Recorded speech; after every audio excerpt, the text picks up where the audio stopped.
there's a couple of things in life that are pretty much guaranteed. One of them is that if you have children, they are guaranteed to stop any level of silence the minute the telephone rings, no matter how old they are or what generation you're from. I know I did it to my mom and daddy. My children have done it to me. And then as a realtor, the other guarantee is that the phone only rings at the least convenient times. And so when you're in real estate, that means that if you have your children with you and you're in the middle of something, the phone's going to ring. So this one time I was at the grocery store, which is frankly a wonderful place to be when you have two children, because they'll eat you out of house and home, kind of like a swarm of locusts, I do believe. So we were at the grocery store, and it was that one visit of the week where the buggy was piled to the gills. Now, you know that visit. It's the one where you're really grateful that 𝙑𝙀𝘼𝑃 fixed their packaging to where it hangs off the edge of the buggy.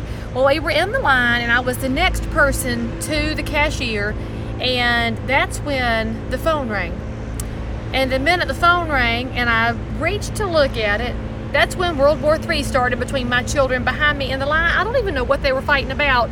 But as a parent, that's also why you have one really strong arm and one really strong leg, because you're swiping behind you trying to make them stop while you simultaneously answer the phone and try to sound like an intelligent professional human beings. Good afternoon, this is Leigh Brown with RE/MAX. How may I help you? Stop it.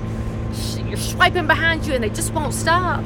Well, this person asked the question that everybody likes to ask a realtor when they call. They said, how much is it? And what I wanted to say was, you know how much it is. You have 14 apps on your phone, but I can't say that because realtors also have to be smiley and friendly. And I said, well, I'd like to tell you, but my children have just started acting the fool, and I am one buggy away from the cashier here at the Lowe's Foods, and I need to check out. May I call you back?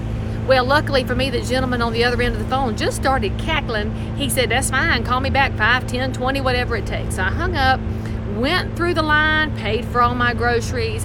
We rolled out to the parking lot. I had the children load the car, because that's one reason you do have them, is to have them do things like load the groceries into the car.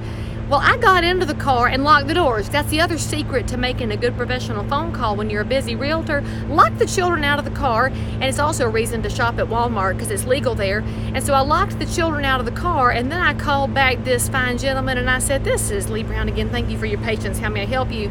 And he said, is it a good time for you? And then we had the best chat ever. So the lesson I have learned is that every time my phone rings, I have to act like my children are acting the fool, and frankly, don't even have to put on an act to make that a reality.